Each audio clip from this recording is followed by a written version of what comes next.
Hello, সম্মানিত দর্শক মণ্ডলী, প্রিয় শিক্ষার্থীরা, সম্মানিত অভিভাবকগণ এবং আমার সহকর্মীবৃন্দ এবং শুভাকাঙ্ক্ষী সকলকে আজকের অনলাইন ক্লাসে আমি স্বাগতম জানাচ্ছি এবং এই পড়ন্ত বিকেলে আপনাদেরকে শুভেচ্ছা জানাচ্ছি। প্রিয় শিক্ষার্থীরা, আমরা আজকে নবম দশম শ্রেণীর উচ্চতর গণিত বিষয় নিয়ে আলোচনা করব। গত ক্লাসে আমরা যে বিষয়টি আলোচনা করেছিলাম স্থানাঙ্ক জ্যামিতির পরের অংশটুকু আমরা আজকে আলোচনা করার চেষ্টা করব। প্রিয় শিক্ষার্থীরা, আমি আশা করছি তোমরা ইতিমধ্যেই বই খাতা কলম সবকিছু নিয়ে প্রস্তুত হয়ে আছো এবং তোমরা তোমাদের ফেসবুকে তোমাদের বন্ধুদের জন্য এটি শেয়ার করে দিবে এই আশা এবং প্রত্যাশা ব্যক্ত করছি। তার পাশাপাশি এও আশা করছি যে তোমরা সকলে বাড়িতে সুস্থ আছো, ভালো আছো এবং নিরাপদে আছো। আমিও তোমাদের দোয়া ভালো আছি এবং সুস্থ আছি, নিরাপদে আছি। প্রিয় শিক্ষার্থীরা, তো কথা না বাড়িয়ে আমরা শুরু করব আজকে আমাদের নবম দশম শ্রেণীর উচ্চতর গণিত বিষয়ে স্থানাঙ্ক জ্যামিতির 11.2 অনুশীলনী দ্বিতীয় অংশে আমরা আজকে আলোচনা করব। তো প্রিয় শিক্ষার্থীরা, শুরু করা যাক। প্রিয় শিক্ষার্থীরা, তোমরা যেটি দেখছো সেটি হচ্ছে তোমাদের বইয়ের 11.2 এর স্থানাঙ্ক জ্যামিতির অনুশীলনী। আমরা এখানে বলেছিলাম এখানে আমরা দুটি পদ্ধতিতে স্থানাঙ্ক জ্যামিতি প্রয়োগ করে দুটো পদ্ধতিতে আমরা ত্রিভুজের ক্ষেত্রফল ও চতুর্ভুজের ক্ষেত্রফল নির্ণয় করতে পারি। সেক্ষেত্রে আমি গতকালকে তোমাদের বাহুর দৈর্ঘ্য দিয়ে কিভাবে ক্ষেত্রফল নির্ণয় করে সেটি আমরা দেখিয়েছিলাম। আজকে আমরা দ্বিতীয় পদ্ধতিটি তোমাদের সাথে আলোচনা করব। সেটি হচ্ছে শীর্ষবিন্দুর স্থানাঙ্কের সাহায্যে আমরা ত্রিভুজের ক্ষেত্রফলটা আমরা কিভাবে নির্ণয় করব। এটি আমাদের দ্বিতীয় পদ্ধতি। তো সেটি নির্ণয়ের জন্য এখানে তোমাদের বইতে একটি সূত্র আমি গতকালকে লিখে দিয়েছিলাম তোমাদেরকে, যে এবিসি ত্রিভুজের ক্ষেত্রফলের সূত্রটা আমরা নির্ণয়কের পদ্ধতিতে এটি আমরা করব। তা আমরা এটি কিভাবে করব আমরা সেটি তোমাদের সাথে আজকে আলোচনা করব। তো প্রিয় শিক্ষার্থীরা, এটি হচ্ছে আমাদের মূল সূত্রটা, এবিসি ত্রিভুজের ক্ষেত্রফল সমান এইভাবে এটি আমরা করব। এটি অবশ্যই মনে রাখতে হবে ঘড়ির কাঁটার বিপরীত দিকে নিতে হবে, অর্থাৎ অ্যান্টি ক্লকওয়াইজ। অ্যান্টি ক্লকওয়াইজ যেটি হবে এটি সবচেয়ে এই পদ্ধতিতে করার ক্ষেত্রে সবচেয়ে ইম্পর্টেন্স একটা রুলস, সেই জন্য তোমাদেরকে এটি মনে রাখতে হবে। তো আমরা শুরু করছি তোমাদের বইয়ের অনুশীলনী 11.2 এর উদাহরণ 12 নং প্রশ্নের গাণিতিক সমস্যাটি সমাধান করব আমরা এখন। তো প্রিয় শিক্ষার্থীরা, শুরু করা যাক। আমরা তোমাদেরকে দেখাচ্ছি যে উদাহরণ 12টা আমরা কিভাবে করব। উদাহরণ 12 তোমাদেরকে ওই যে ত্রিভুজের ক্ষেত্রফলের কথাই বলেছে, যে যদি এ বিন্দুটা হচ্ছে 2 3, বি বিন্দুটা হচ্ছে 5 6 এবং সি বিন্দুটা হচ্ছে -1 4 হলে এটি যে একটা এবিসি ত্রিভুজ গঠন করে সেই ত্রিভুজটির ক্ষেত্রফল আমরা নির্ণয় করব। তো প্রিয় শিক্ষার্থীরা, আমরা দেখি আমরা কিভাবে ক্ষেত্রফল নির্ণয় করব। তোমরা তো বইতে গ্রাফের মাধ্যমে দেখছো, আমি গ্রাফটা যেহেতু আঁকতে পারছি না এই মুহূর্তে, সেহেতু আমরা বিকল্প পদ্ধতিতে তোমাদেরকে দেখাচ্ছি।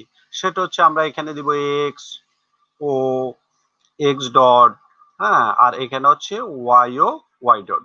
তো এখানে আমরা যে কাজটি করব সেটি হচ্ছে বিন্দুগুলো বসাবো। একটা হচ্ছে 2 3 বিন্দু আমরা আনুমানিক বসাচ্ছি, ধরো 2 3 বিন্দুটা এখানে, এ 2 3 এ বিন্দুটা এখানে, হ্যাঁ। তারপরে হচ্ছে আরেকটি বিন্দু হচ্ছে 5 6, ধরো 5 এদিকে আসবে, 6 আরো উপরে যাবে, এটি হচ্ছে 5 6, এটি বি বিন্দু স্থানাঙ্ক 5 6। আমরা এখানে লিখলাম 5 আর হলো 6। আচ্ছা, আরেকটি বিন্দু বলছে -1 4, ধরো এদিকে -1 তারপরে 4 এখানে, হ্যাঁ, ধরো এখানে 4, হ্যাঁ, এখানে 4। তাহলে এটি হচ্ছে সি বিন্দু স্থানাঙ্ক -1 আর হচ্ছে 4। এই তিনটি বিন্দুকে যদি আমরা যোগ করি, যোগ করলে যে ত্রিভুজটি তৈরি হবে সেই ত্রিভুজটির ক্ষেত্রফলটা আমরা বের করব। এখন প্রশ্ন হচ্ছে এটিকে আমরা কিভাবে ক্ষেত্রফলটা বের করব, এটি গুরুত্বপূর্ণ বিষয়। তো আমরা এখানে শীর্ষবিন্দু তিনটি এবিসি ত্রিভুজের আমরা লিখব ত্রিভুজ এবিসি এর শীর্ষবিন্দু তিনটি, ত্রিভুজ এবিসি এর শীর্ষত্রয়, এটা লিখলে হবে শীর্ষবিন্দু তিনটি বা শীর্ষত্রয়, ত্রয় অর্থ হচ্ছে 3, শীর্ষত্রয় হচ্ছে এ 2 3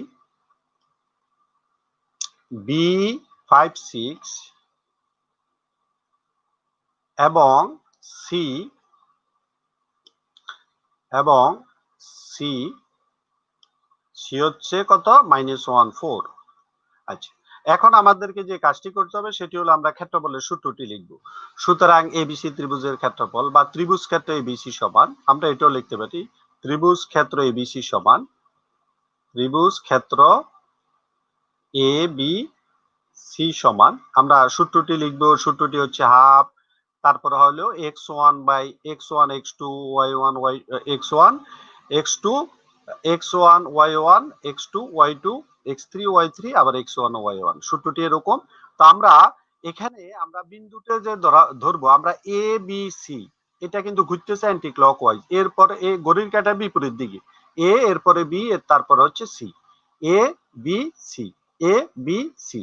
কিন্তু আমরা যদি বলি সি এ বি তাও হবে, বা আমরা যদি বলি বি সি এ তাও হবে, কিন্তু কোনোভাবে আমরা এটিকে এ সি বি বলতে পারি না।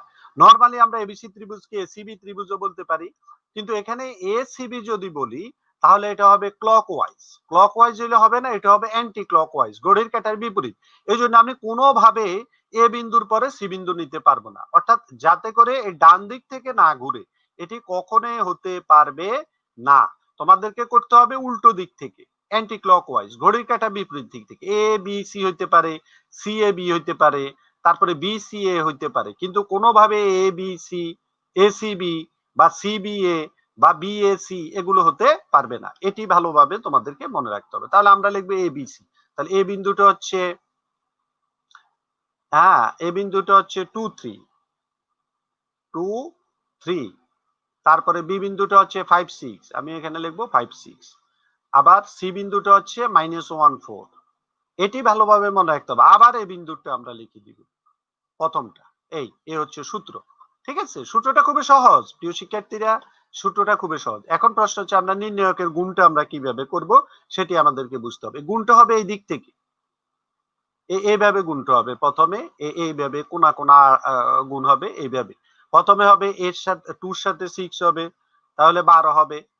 তারপরে প্লাস 5 এর সাথে 4 হবে, 4 5 20, তারপরে -1 এর সাথে 3 হলে এখানে তো প্লাস হওয়ার কথা, তো এই মাইনাস থাকার কারণে এখানে মাইনাস হয়ে যাবে, 3 একে 3। পরের তিনটা গুণ করার সময় কিন্তু মাইনাস করতে হবে। প্রথম এদিক থেকে গুণগুলা প্লাস হবে, আর যখন আমরা এই কোণা গুণটা করব তখন কিন্তু মাইনাস হবে। এটি মনে রাখতে হবে, এই কোণাগুলা যখন আমি গুণ করব। তাহলে আমি প্রথমে 3 5 15, এটা মাইনাস হবে, -3 5 15, পরের তিনটার গুণ মাইনাস হবে, তারপরে হবে -1 এর সাথে 6 গুণ করলে এটা প্লাস হয়ে যাবে, 6 একে 6, তারপরে আবার 4 দুগুণে 8 -8। এই গুণটা এইভাবে করা হয়। প্রিয় শিক্ষার্থীরা, আশা করি তোমরা এটি বুঝেছো। আমি আবারও বলতেছি যে এই দিক থেকে গুণ হবে যেগুলা সেগুলা প্লাস হবে, আর যখন উল্টো দিক থেকে গুণ হবে তখন সেগুলা মাইনাস হবে। এটি তোমাদেরকে ভালোভাবে মনে রাখতে হবে। হাফ ইনটু আমরা লিখবো, এখানে যোগ বিয়োগ যদি আমরা ক্যালকুলেশন করি তাহলে সেখানে 12 হবে। তোমরা ক্যালকুলেশন করে দেখো, এগুলা 12 হবে। এখানে আমরা বর্গ একক বলতে পারি, এটি আমরা লিখতে পারি। আমরা তো জানি ক্ষেত্রফলটা হচ্ছে বর্গ একক। আচ্ছা, এখানে আমরা বর্গ একক লিখলাম। হ্যাঁ, এখন আমাদেরকে যেটি করতে হবে 2 দ্বারা 12 কে ভাগ করলে 6, 6 বর্গ একক। উত্তরটা হয়ে গেছে, খুবই সহজ। এই গুণটা হচ্ছে এটার মানে সবচেয়ে গুরুত্বপূর্ণ পার্ট। হ্যাঁ, তারপরে আমরা দেখো, এটি তাহলে তোমরা নিশ্চয়ই বুঝতে পেরেছো। প্রিয় শিক্ষার্থীরা, আমরা তাহলে পরবর্তীতে আরেকটি গাণিতিক সমস্যার সমাধান করি, সেটি হচ্ছে তোমাদের উদাহরণের 13 নাম্বারটি। একটি ত্রিভুজের 3টি শীর্ষবিন্দু এ বি সি দেওয়া আছে, এর ক্ষেত্রফল 4 বর্গ একক হলে আর এর সম্ভাব্য মানসমূহ নির্ণয় করো। আমরা আর এর সম্ভাব্য মানগুলো নির্ণয় করব। আর এর সম্ভাব্য মান। তাহলে এ বি সি ত্রিভুজ দেওয়া আছে, বলা হয়েছে এ বিন্দু এবং সি বিন্দু, বি বিন্দু সি বিন্দু তিনটা স্থানাঙ্ক দেওয়া আছে। তাহলে আমরা ওই আগের মতোই লিখবো। উদাহরণ কত বললাম? 13। উদাহরণ 13 আমরা লিখবো যে এবিসি ত্রিভুজের শীর্ষত্রয় ত্রিভুজ এবিসি এর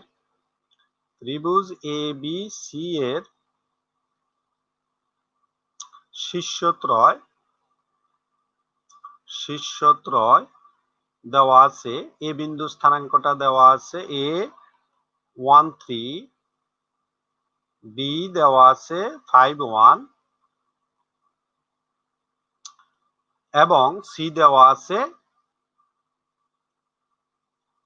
3R, এই তিনটা শীর্ষ দেওয়া আছে। আমরা সেটির আলোকে আমরা যদি এটাকে গ্রাফে অঙ্কন করি, আবার তোমরা লক্ষ্য করো এক্স ও এক্স ডট আর হচ্ছে ওয়াই ও ওয়াই ডট। আমরা যদি গ্রাফে অঙ্কন করি তাহলে আমাদের একটু বুঝতে সুবিধা হবে। সেটা হচ্ছে 1 3 ধরো বিন্দুটি এখানে হবে এ বিন্দু, তারপরে বি বিন্দুটি হবে 5 1 আরো এদিকে আসবে, তারপরে 1 এখানে হবে বি বিন্দু, তারপরে হলো সি বিন্দুটা হবে 3R। ধরো এখান পর্যন্ত তো আমরা 1 বললাম, এটা 5, তাহলে এর মাঝামাঝি হবে 3R। আরটা প্লাস বা মাইনাস এটা এখন আমরা জানি না, তবে যেখানে হোক, প্লাস হইলে অত উপরে হবে, মাইনাস হইলে অত নিচে হবে, যেখানে হোক ধরেই নাও আমরা উপরে লিখলাম, তাহলে আমরা এটা হচ্ছে C.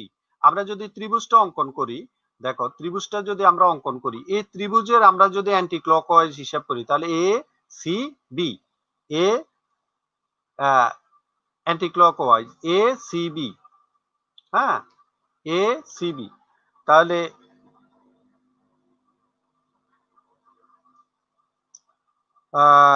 A C B A B C. এখন এটিতে আমরা একটু দেখো, আমরা একটু যদি বিন্দুগুলোকে আরো সুন্দরভাবে একটু স্পষ্ট করে বুঝে বসাই তাহলে সম্ভবত সুন্দর হবে। ধরো এখানে আমরা 1 2 3 4 5, 1 2 3 4 5, ধরো সে বিন্দুটা হচ্ছে 1 3 1 আর হচ্ছে ধরো 3, এটা হচ্ছে এ বিন্দু। আচ্ছা, বি বিন্দুটা হচ্ছে 5 1, ধরো এই 5 আর এই হচ্ছে 1, হ্যাঁ বি বিন্দু। আর সি বিন্দুটা হচ্ছে তোমার 3R। তো 3R, আর এর মানটা কত হবে সেটি আমরা জানি না। ধরো 3R, আর এর মানটা কত হবে সেটি আমরা জানি না, এটা প্লাস হইতে পারে, মাইনাস ধরো এখানে হতে পারে, হ্যাঁ সি বিন্দুটি স্থানাঙ্ক। এখন এখানে আমরা যদি এটিকে যদি আমরা এইভাবে ত্রিভুজটা আঁকি, তাহলে আমরা এই ক্ষেত্রে ক্ষেত্রফলটা নির্ণয় করব। তাহলে প্রিয় শিক্ষার্থীরা তোমরা একটু লক্ষ্য করো, যেটি লক্ষ্য করবে সেটি হচ্ছে আমরা এই ক্ষেত্রে কিন্তু যেহেতু ত্রিভুজটি আর এর মানটা সেহেতু জানি না, সেহেতু আমরা এই ত্রিভুজটি নির্ণয়ের ক্ষেত্রে আমরা যদি অ্যান্টি ক্লকওয়াইজ হিসাব করি তাহলে এটা হওয়ার কথা ছিল এ সি বি, কিন্তু আমরা এ বি সি ডি করব। কেন করব? যেহেতু আমরা আর এর মানটা জানি না, তারা সিরিয়ালি দিয়ে দিয়েছে। এই ক্ষেত্রে তোমরা যখন আর এর মানটা এরকম একটি চলকের মান দিয়ে দিবে, তখন তোমরা যেভাবে ত্রিভুজটি বলবে তোমরা ক্ষেত্রফলটা সেইভাবে বের করবে, এবং করে একটা কাজ আছে সেটি তোমাদেরকে করতে হবে। তো আমরা কি কাজ করতে হবে আমরা সেটা দেখাচ্ছি। আমরা লিখবো ত্রিভুজ ক্ষেত্র এবিসি সমান, ত্রিভুজ ক্ষেত্র এবিসি সমান হাফ ইন্টু, আমাদেরকে প্রথমে এ বিন্দু স্থানাঙ্ক বসাতে হবে, তারপরে বি বিন্দু স্থানাঙ্ক বসাতে হবে, তারপরে সি বিন্দু স্থানাঙ্ক বসাতে হবে, তারপরে আবার এই বিন্দু স্থানাঙ্ক। এটি হচ্ছে সূত্র। হ্যাঁ, তো এখানে আমরা যদি গুণ করি, তোমাদেরকে কিছুক্ষণ আগে দেখিয়েছিলাম, আরেকটু ভালো করে বোঝার জন্য বলছি, এটার সাথে এটা গুণ হবে, এই কোণার সাথে এই কোণা গুণ হবে, এই কোণার সাথে এই কোণা গুণ হবে, এগুলো প্লাস হবে। 1 এর সাথে 1 গুণ করলে 1 হবে, প্লাস 5 এর সাথে আর গুণ করলে 5 আর হবে, 3 এর সাথে 3 গুণ করলে 9 হবে।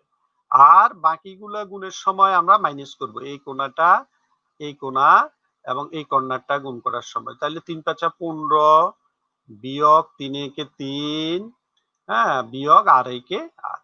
এই এখন আমরা এটিকে যদি সরল করি, সরল করলে দেখো এখানে 5 আর 9 1 আর 9 10, 10 থেকে 15 গেলে -5, -5 আর -3 হলো -8, আর এখানে +5 আর থেকে মাইনাস আর গেলে 4 আর -8।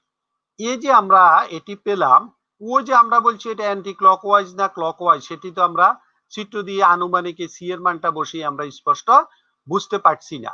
সির মানটা যদি এটা এখানে না হয় এখানে হতো, তাহলে তো এটা ত্রিভুজটা তখন এরকম হয়ে যেত, তখন আমাদের তো এবিসি ঠিকই থাকতো। এটি আমরা বুঝার সুযোগ নাই। তো সেই ক্ষেত্রে তোমরা যেটি করতে হবে সেটি হলো, আমরা যখন প্রশ্ন মতে লিখবো, প্রশ্ন মতে তারা একটা কন্ডিশন দিয়ে দিয়েছে, সেটি ছিল কি যে ক্ষেত্রফলটা হচ্ছে 4 বর্গ একক। তো আমরা এই যে ক্ষেত্রফলটা আমরা পেলাম, এটাকে আমরা 4 বর্গ একক লিখবো। হ্যাঁ, এটাকে আমরা কত বর্গ একক লিখবো? 4। আচ্ছা, এখানে আরেকটু কাজ আমরা করতে পারি, সেটি আমরা একটু দেখাচ্ছি। এখানে আরেকটু সরল করা যায়। সেটি হচ্ছে এরকম যে আমরা যদি এখান থেকে 2 কমন নিই, 2 কমন নিলে সেটা হয়ে যাবে হাফ ইনটু 2 2 2 কমন নিলে হয়ে যাবে 2r মাইনাস 4। তো আমরা এই 2 এ 2 কেটে দিলে এটা হবে 2r মাইনাস 4, 2r মাইনাস 4 এটি আমরা পেলাম। এখন আমাদেরকে এই যে আমাদের ক্ষেত্রফল এটা পেলাম, এটা তারা 4 বর্গ একক বললো, এখানে আমরা ইচ্ছা করলে বর্গ একক লিখতে পারি, এটি কোনো সমস্যা নেই, বর্গ একক লিখতে পারি। হ্যাঁ, তাহলে এখানে আমরা এটাকে পরম মান লিখবো, কারণ আমরা তো জানি না এটি মানে পরম মান লেখার উদ্দেশ্যটা হলো এই ক্ষেত্রফলটা কখনোই ঋণাত্মক হতে পারে না। আমরা জানি যে ক্ষেত্রফল কখনোই ঋণাত্মক হতে পারে না, সেই জন্য আমরা এটাকে পরম মান দিয়ে দিলাম। পরম মান সবসময় ধনাত্মক হয়, এই জন্য modulus of 2r minus 4 equal to 4। এটাকে মডুলাস দেওয়ার উদ্দেশ্য হলো ক্ষেত্রফল কখনোই ঋণাত্মক হতে পারে না, এই কারণেই মূলত আমাদের এটি ধনাত্মক হয়ে যাবে। তো এটা আমরা যেহেতু এটাকে আমরা পরম মানের অর্থ হলো এটা প্লাস হইতে পারে মাইনাস হইতে পারে। হ্যাঁ, plus minus 2r minus 4 equal to 4। হ্যাঁ, এটি আমরা লিখলাম। তারপর আমরা যখন এখান থেকে আমরা এটাকে উল্টো করে দিতে পারি, সেটা হলো 2r মাইনাস 4 ইকুয়াল টু এদিকে হয়ে যাবে প্লাস মাইনাস। তোমাদের জিজ্ঞাসা থাকতে পারে এটা কিভাবে হবে, যদি আমরা মাইনাস প্লাস দিয়ে গুণ করি, তাহলে মাইনাস প্লাস দিয়ে গুণ করলে তো এটা প্লাস হয়ে যাবে, এটা মূলত তোমার কি হয়ে যাবে, অথবা আমরা যদি প্লাস মাইনাস দিয়ে গুণ করি, যদি আমরা প্লাস দিয়ে গুণ করলে তো এটা সম্পূর্ণটা প্লাস হবে, এটা প্লাস হবে, আর মাইনাস দিয়ে গুণ করলে মাইনাসে মাইনাসে প্লাস হয়ে যাবে, আর প্লাস এটা মাইনাস হবে। আমরা মূলত উভয়পক্ষে প্লাস মাইনাস দিয়ে গুণ করলাম, প্লাস মাইনাস 1 দিয়ে গুণ করলাম। তারপরে আমরা লিখবো 2r equal to plus minus 4, minus 4 ডান দিকে গেলে হবে প্লাস 4। তারপরের লাইনে আমরা লিখবো প্লাস 2 বা 2r ইকুয়াল টু প্লাস 4 আর প্লাস 4 এ যোগ করলে হবে 8। হ্যাঁ, কত হবে 8। আর আরেকটা বিষয় হবে, সেটা মাইনাস 4 প্লাস 4 মিলিয়ে হবে 0। তাহলে 2 দ্বারা যদি আমরা 2টা ডান পাশে আসবে, নিচে হবে 2 দ্বারা 8 কে ভাগ করলে 4 হবে, আর 0 কে ভাগ করলে 0 হবে। তার অর্থ হচ্ছে আমরা যে আর এর মানটি পেলাম সেটা হলো 40 পেলাম, আর এর দুটি সম্ভাব্য মান হবে, একটি হচ্ছে 0 আর একটি হচ্ছে 4। তাহলে প্রিয় শিক্ষার্থীরা, তোমরা একটু লক্ষ্য করো যে এটি আমরা কিভাবে ক্ষেত্রফলটা বের করলাম। তাহলে তোমাদেরকে এটি ভালোভাবে মনে রাখতে হবে যে যখন ক্ষেত্রফলের মান দিয়ে দিবে, তখন তুমি সূত্র প্রয়োগ করে যে মানটি পাবে সেটাকে সবসময় মডুলাস দিতে হবে, কারণ মডুলাস মানটিকে সবসময় ঋণাত্মক হলেও ধনাত্মক করবে, আর ধনাত্মক হলেও ধনাত্মক থাকবে, কারণ মডুলাস অলওয়েজ পজিটিভ। এটি তোমাদেরকে মনে রাখতে হবে। হ্যাঁ, এটি তোমাদেরকে ভালোভাবে মনে রাখতে হবে। তো প্রিয় শিক্ষার্থীরা, আমি আশা করব তোমরা এই বিষয়টি ভালোভাবে বুঝতে পেরেছো। এবার প্রিয় শিক্ষার্থীরা, আমরা আরেকটি গাণিতিক সমস্যা তোমাদের সাথে সমাধান করব। এখন প্রশ্ন হচ্ছে, চতুর্ভুজের ক্ষেত্রফল যদি হয় তাহলে আমরা কি করব? এটি তো ত্রিভুজের ক্ষেত্রফল। চতুর্ভুজের ক্ষেত্রফলে হলেও সূত্রটা একই রকম, আমি তোমাদেরকে দেখাচ্ছি। চতুর্ভুজ হচ্ছে দুইটা ত্রিভুজ মিলে, তো সেই ক্ষেত্রে ক্ষেত্রফলটা খুবই সহজ। এটা হলো এ বিন্দু স্থানাঙ্ক, এটা বি বিন্দু স্থানাঙ্ক, এটা সি বিন্দু স্থানাঙ্ক, আর আরেকটা বিন্দু স্থানাঙ্ক হলো এটা ডি বিন্দু স্থানাঙ্ক। চারটা বিন্দু স্থানাঙ্ক লেখার পর আবার প্রথমটা লিখতে হবে। এই যে ত্রিভুজের বেলা আমরা তিনটা বিন্দু স্থানাঙ্ক লিখে আবার প্রথম বিন্দু স্থানাঙ্ক লিখছি, এরকম চতুর্ভুজের বেলা 4টি বিন্দু স্থানাঙ্ক লিখে আবার প্রথম বিন্দু স্থানাঙ্ক লিখতে হবে। তার অর্থ হচ্ছে এখানেও তোমাকে ঘড়ির কাঁটার বিপরীত দিক থেকে হিসাব করতে হবে। এইভাবে পঞ্চভুজ ষড়ভুজ যত আছে সবগুলোর ক্ষেত্রে বিন্দু সবগুলা বসানোর পর সিরিয়ালি তারপরে আবার প্রথম বিন্দু বসাতে হবে। এটি খুবই মজার একটি গাণিতিক সমস্যার সমাধান পদ্ধতি। তো আমরা চতুর্ভুজের একটি অঙ্ক অনুশীলনী থেকে করানোর জন্য তোমাদেরকে চেষ্টা করব। তো প্রিয় শিক্ষার্থীরা, তোমরা একটু লক্ষ্য করো আমাদের চতুর্ভুজ সংক্রান্ত যে বইতে যে গাণিতিক সমস্যাগুলো রয়েছে সেখান থেকে আমরা একটি গাণিতিক সমস্যা সমাধান করতে চেষ্টা করি। তাহলে লক্ষ্য করো,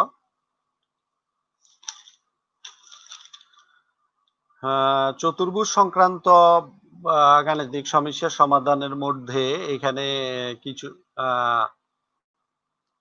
আচ্ছা কিছু সমস্যা আছে, সেগুলো আমরা একটু আলোকপাত করার চেষ্টা করব, যেটা আমরা সাধারণত নির্ণায়কের সূত্র প্রয়োগ করে আমরা সমাধান করব। ঠিক আছে?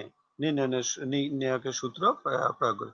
যেমন তোমাদের 8 নম্বরে আছে নির্মিত চতুর্ভুজ সমূহের ক্ষেত্রফল নির্ণয় করো, পদ্ধতি 2 ব্যবহার করে। কিন্তু পরীক্ষাতে পদ্ধতির কথা উল্লেখ থাকবে না, তুমি তখন ইন্ডিপেন্ডেন্ট থাকবে, তুমি যে কোনো পদ্ধতি অবলম্বন করতে পারো। 8 এর ক নাম্বারটা আমরা একটু সলিউশন করব। তো প্রিয় শিক্ষার্থীরা, অনুশীলনীর 8 এর কটা আমরা সলিউশন করব। তো চতুর্ভুজের শীর্ষত্রয় দেওয়া আছে, চতুর্ভুজের শীর্ষত্রয় দেওয়া আছে, সরি ত্রয় নয়, যেহেতু তাহলে আমরা লিখবো চতুর্ভুজের শীর্ষগুলো দেওয়া আছে এ বি সি ডি, এ বি সি ডি, হ্যাঁ এ বি সি ডি চতুর্ভুজের, যেহেতু এ বি সি ডি উল্লেখ করা নাই তাহলে আমরা এই আরেকভাবে লিখতে পারি, লিখলে সুন্দর হবে। দেওয়া আছে বা ধরি, আমরা ধরি লিখলে আর একটু সুন্দর হবে, যেহেতু আমরা বিন্দুগুলোর নাম দিব, আমরা লিখি ধরি চতুর্ভুজের শীর্ষত্রয়, ধরি চতুর্ভুজের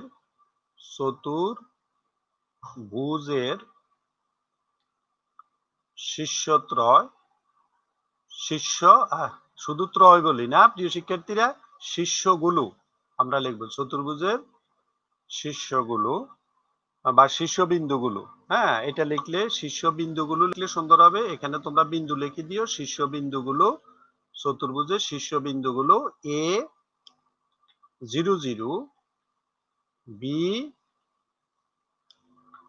-2 4, সি 6 4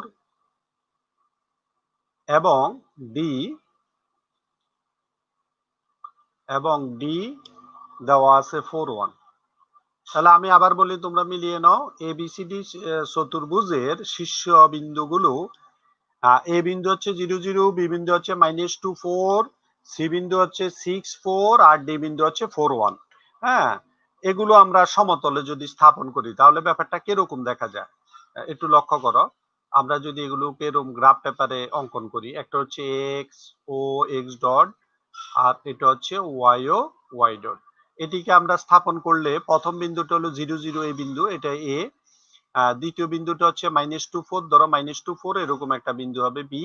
আর সি বিন্দু হবে 6 4, ধরো 6 এদিকে 4 এদিকে, আমরা লিখলাম এটা হচ্ছে সি বিন্দু। ডি বিন্দু হচ্ছে 4 1, হ্যাঁ 4 1, তাহলে 4 এদিকে হবে আর 1টা এখানে হবে, তাহলে এটা হচ্ছে ডি বিন্দু। তাহলে আমরা এগুলোকে যখন যোগ করে দিব তখন এটা একটা চতুর্ভুজ। এটাকে আমি একটু নিচে দিতে পারি, এরকম হবে আর কি, একটু ত্রিভুজের মতো হয়ে গেছে আঁকার কারণে। আমি সিটাকে আরেকটু উপরে উঠিয়ে দিই, তাইলে সুন্দর হবে আঁকাটা। এটা আসলে যখন তুমি এই এটাকে কি বলে যে পেন্সিল দিয়ে গ্রাফ পেপারে সঠিকভাবে আঁকবে তখন চিত্রটা অ্যাকুরেটলি আসবে। তাহলে আমরা এই একটা চতুর্ভুজ আমরা অঙ্কন করলাম। এখন এই চতুর্ভুজটি আমরা ক্ষেত্রফল কিভাবে বের করব? তো আমরা লিখবো চতুর্ভুজ ক্ষেত্র, এইভাবে লেখে চতুর্ভুজ ক্ষেত্র এ বি সি ডি সমান, চতুর্ভুজ ক্ষেত্র এ বি সি ডি সমান, হ্যাঁ আমরা লিখবো হাফ, তারপরে ওই যে বিন্দু 4টা লিখবো, কিন্তু বিন্দু লেখার ক্ষেত্রে আমরা প্রথমে এরপরে বি বিন্দু লিখবো না, এরপরে আমরা লিখবো এরপরে বি বিন্দু, এরপরে বি বিন্দু, বির পরে সি বিন্দু, সির পরে ডি বিন্দু। এটা হয়ে যাবে ক্লকওয়াইজ, এটি ক্লকওয়াইজ হয়ে যাবে। এই যে এরপরে যদি আমি বি লিখি তাহলে ক্লকওয়াইজ হবে। আমাকে লিখতে হবে A D C B, A D C B, খেয়াল করো এ ডি সি বি। তো আমরা এখানে এবিসিডি না বলে সবচেয়ে সুন্দর হবে আমরা যদি এটাকে এডি সিবি বলি, এডি সিবি বলি। ক্লিয়ার প্রিয় শিক্ষার্থীরা? আমরা এটা লেখছি আমি তোমাদেরকে বোঝানোর জন্য। আমরা শুরুতে তো এবিসিডি সুন্দর বলি মতো বলি, যখন আমরা ত্রিভুজটিকে যখন আমরা গ্রাফ পেপার অঙ্কন করব তখন আমরা অ্যান্টি ক্লকওয়াইজ অনুযায়ী যেভাবে হয় আমরা সেভাবে বলবো। এটা হবে এডি সিবি, তো আমরা লিখবো এডি সিবি।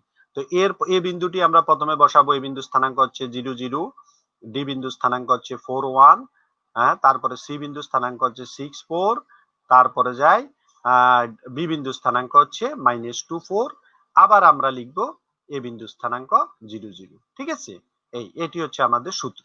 তাহলে তোমরা তো এই বিষয়টা বুঝতে পেরেছো আমরা কি লিখবো। হ্যাঁ, এরপরে লিখবো আমরা হাফ, গুণটা আমরা ওই একই ভাবে করবো, 0 দ্বারা 1 কে গুণ করলে 0, প্লাস 4 4 16, 4 6 24, হ্যাঁ তারপরে মাইনাস হয়ে 2 হয়ে যাবে +2। তারপর আমরা বিয়োগ করবো, এই কোণাটা গুণ করার সময় 4 0 0, মাইনাস 6 কে 6, তারপরে 2 দিয়ে গুণ করলে -8 হয়ে যাবে +8, ওই যে এটা বিয়োগ করতেছি, তারপর হয়ে যাবে -400। এখন আমরা যদি এটিকে ক্যালকুলেশন করি, তাহলে কি আসবে? তাহলে এটিকে আমরা ক্যালকুলেশন করলে এখানে 42 হবে। তোমরা ক্যালকুলেশনটা করে নিও। হ্যাঁ, 42 বর্গ একক, আমরা শেষও বর্গ এককটা লিখে দিতে পারি, এতে কোনো সমস্যা নেই। হ্যাঁ, 2 দ্বারা 42 কে ভাগ করলে 21। এই দেখছো? তাহলে এখানে সবচেয়ে গুরুত্বপূর্ণ বিষয় হলো তুমি অ্যান্টি ক্লকওয়াইজ, ঘড়ির কাঁটার বিপরীত দিক থেকে হিসাব করে তোমাকে ক্ষেত্রফলটা নির্ণয় করতে হবে। আর তুমি যদি নরমালি এবিসিডি দিয়ে ক্ষেত্রফল নির্ণয় করো তাহলে সেটি হবে না, সেটি ভুল হবে। এটি হচ্ছে এই সূত্রটির সবচেয়ে গুরুত্বপূর্ণ অংশ। আশা করি প্রিয় শিক্ষার্থীরা তোমরা এই যে অ্যান্টি ক্লকওয়াইজ এর মাধ্যমে তোমরা যে পদ্ধতিতে তোমরা বিষয়টি সমাধান করবে সেটি তোমরা নিশ্চয়ই এতক্ষণে ভালোভাবে বুঝতে পেরেছো। তাহলে প্রিয় শিক্ষার্থীরা আমরা আরেকটি গাণিতিক সমস্যার সমাধানের জন্য চেষ্টা করি। তোমরা একটু লক্ষ্য করো প্রিয় শিক্ষার্থীরা, আমরা আরেকটি গাণিতিক সমস্যার সমাধানের চেষ্টা করি, যেটি আমরা প্রয়োগ করে কিছু চলকের মান নির্ণয় করতে পারি। তো এরকম একটি সমস্যা তোমাদেরকে আমি দেখাচ্ছি।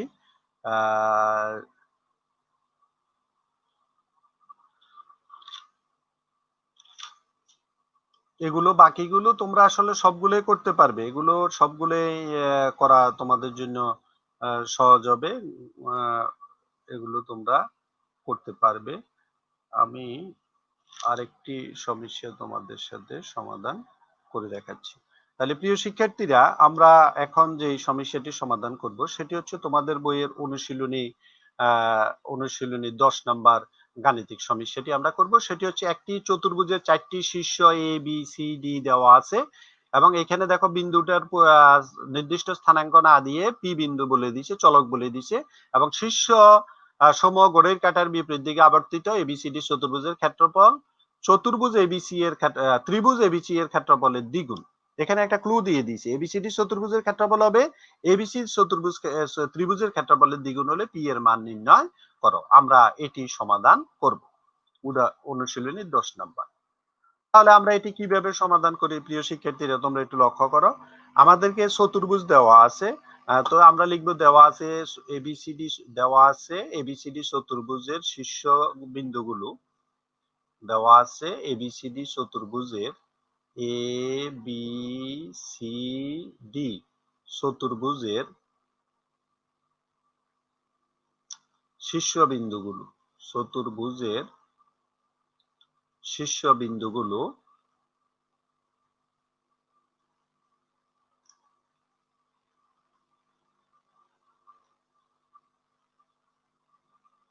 এবিসিডি চতুর্ভুজের শীর্ষবিন্দুগুলো, একটা হচ্ছে এ বিন্দু স্থানাঙ্কটা দেওয়া আছে 3, 4।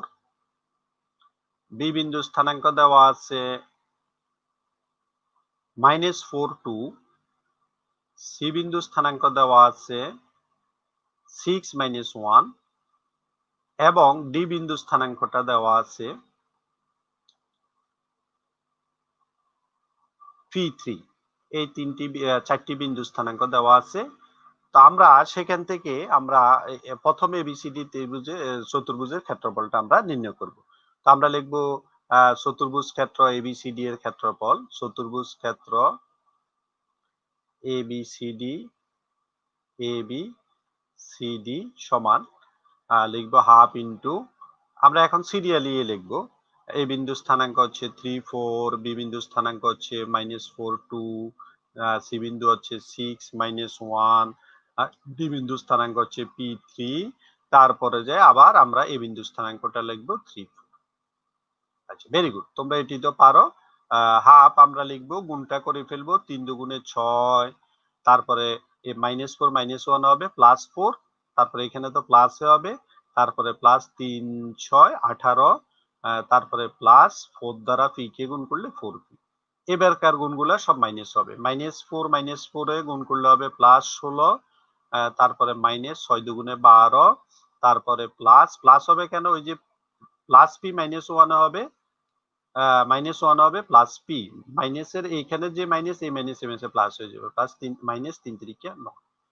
এটি আমাদের হয়ে গেল। এখন আমরা যে কাজটি করব, এটিকে যদি আমরা সরল করি তাহলে লক্ষ্য করো, পি এখানে 4p আর পি হবে 5p, হ্যাঁ, তারপরে প্লাস এখানে হবে 6 6 6 10 10 আর 18 হইলো 28, 28 আর 16, তারপরে 16 থেকে 12 গেলে 4, 28 আর 4 32, 32 থেকে 9 গেলে 23, হ্যাঁ, এখানে হবে 23। এটা বর্গ একক। এটি আমরা চতুর্ভুজের ক্ষেত্রফলটা পেলাম। এখন আমাদেরকে এবিসি ত্রিভুজের ক্ষেত্রফলের কথা বলা হয়েছে, যেটার অর্ধেক হইল মানে চতুর্ভুজের ক্ষেত্রফল। এই জন্য আমরা এবিসি ত্রিভুজের ক্ষেত্রফলটাও বের করব। তো আমরা লিখব ত্রিভুজ ক্ষেত্র এবিসি সমান, আমরা লিখব ত্রিভুজ ক্ষেত্র এবিসি সমান, একইভাবে আমরা সূত্র প্রয়োগ করব। ত্রিভুজ ক্ষেত্র এবিসি সমান হাফ ইন্টু, এই যে হাফ ইন্টু এবিসি এর এ বিন্দু স্থানাঙ্ক আমরা লিখব 3 4, বি বিন্দু স্থানাঙ্ক লিখব -4 2, সি বিন্দু স্থানাঙ্ক লিখব 6 -1, আবার আমরা এই বিন্দু স্থানাঙ্ক লিখব। এই এবার আসো আমরা এটিকে যদি সরল করি তাহলে কি দাঁড়ায়, 3 দুগুণে 6, এই -7 এসে প্লাস হয়ে যাবে, 4 একে 4, মাইনে প্লাস 424, তারপরে কি হবে মাইনাস এই মাইনাস কে প্লাস করে দিবে, 4 4 16 বিয়োগ 6 দুগুণে 12, আর এই মাইনাস এটা প্লাস হয়ে যাবে, 3 একে 3। এখন আমরা যদি এটিকে সরল করি তাহলে উপরে হবে 42, এগুলোর যোগফল হলো 42, তোমরা করে দেখো, আর নিচে হলো 2, 42 কে 2 দিয়ে ভাগ করলে সরি 42 না 21 হবে, 41 হবে, এটা হবে 41, ক্যালকুলেশন করে দেখো 41 আর এটা 2, এত বর্গ একক। এটি আমরা পেলাম এবিসি ত্রিভুজের ক্ষেত্রফল। এখন প্রশ্ন মতো আমরা লিখব এই ক্ষেত্রফলটার দ্বিগুণ হচ্ছে এই ক্ষেত্রফল, হ্যাঁ, তো আমরা লিখব প্রশ্ন মতে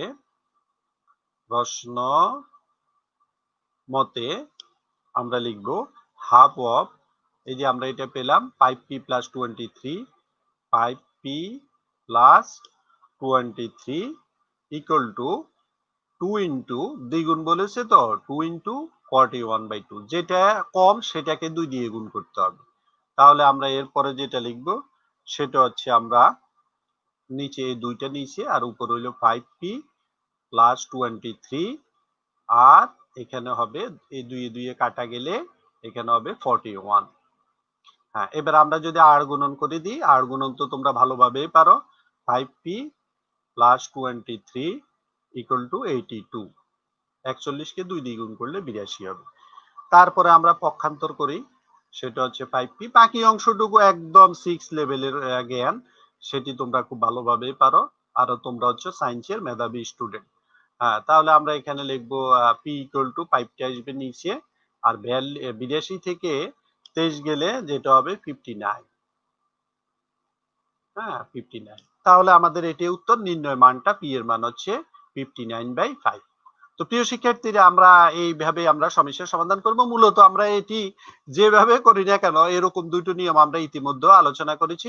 তাহলে প্রিয় শিক্ষার্থীরা, আমি আশা করব তোমরা ইতিমধ্যে আমি যে বিষয়গুলো তোমাদের এই চ্যাপ্টারে দেখিয়েছিলাম, এই অনুশীলনীতে দেখিয়েছিলাম, সেটি তোমরা স্থানাঙ্ক জ্যামিতির শীর্ষবিন্দুগুলোর মান বসিয়ে নির্ণয় পদ্ধতি অবলম্বন করে তোমরা কিভাবে চতুর্ভুজ ত্রিভুজের ক্ষেত্রফল নির্ণয় করবে, আমরা এই দ্বিতীয় পদ্ধতিটি তোমাদের সাথে আজকে আলোচনা করেছি, এবং আশা করি তোমরা এই পদ্ধতিটির মাধ্যমে তোমরা বাকি যতগুলো অঙ্ক এই চ্যাপ্টারের এই অনুশীলনী রয়েছে সবগুলো সমস্যা তোমরা সমাধান করতে পারবে। তো প্রিয় শিক্ষার্থীরা, আগামী দিনে তোমরা যে যখন বিদ্যালয় খোলা হবে তখন যে আমরা যে বাড়ির কাজগুলো দিচ্ছি সেগুলো তোমরা শিক্ষকদেরকে দেখাবে বলে আমি আশা এবং প্রত্যয় ব্যক্ত করছি। প্রিয় শিক্ষার্থীরা, আমরা আজকে বাড়ির কাজ তোমাদেরকে দিয়ে দিলাম, এখানে যে অঙ্কগুলো বাকি অবশিষ্ট রয়ে গেল সবগুলো তোমরা নিজেরা আজকের এই পদ্ধতি যেগুলো আমরা দেখিয়েছিলাম এবং গতকালকে যেগুলো দেখিয়েছিলাম সবগুলো মিলিয়ে অনুশীলনের অঙ্কগুলো তোমরা করতে পারবে। তো আজকে আমি তোমাদেরকে এই পর্যন্ত ক্লাস করালাম। আগামী কোনো ক্লাসে তোমাদের উচ্চতর গণিত পদার্থবিজ্ঞানের যে কোনো বিষয় নিয়ে আমি আবার আগামীকালকে হাজির হব। তখন তোমরা আশা করি আমার ক্লাসটি দেখবে এবং আমি চেষ্টা করব তোমাদের যাতে সেটি ফলপ্রসূ এবং উপকৃত হয়, এবং কিছুক্ষণ পরে আমি তোমাদের সাথে নবম দশম শ্রেণীর পদার্থবিজ্ঞান নিয়ে আলোচনা করব। সেই ক্লাসটিও দেখার জন্য তোমাদেরকে আমন্ত্রণ জানাচ্ছি। আমাকে এতক্ষণ পর্যন্ত যারা দেখেছেন, সম্মানিত অভিভাবক মন্ডলী, সম্মানিত শিক্ষক মন্ডলী, সম্মানিত সহকর্মী বিন্দু এবং আমার শুভাকাঙ্ক্ষী এবং আমার প্রিয় শিক্ষার্থীরা, তোমাদের সকলকে অভিনন্দন এবং কৃতজ্ঞতা জানিয়ে, আবারও শুভেচ্ছা জানিয়ে আজকের মতো এখানে শেষ করছি। খোদা হাফেজ, ভালো থাকো, সুস্থ থাকো এবং নিরাপদ থাকো।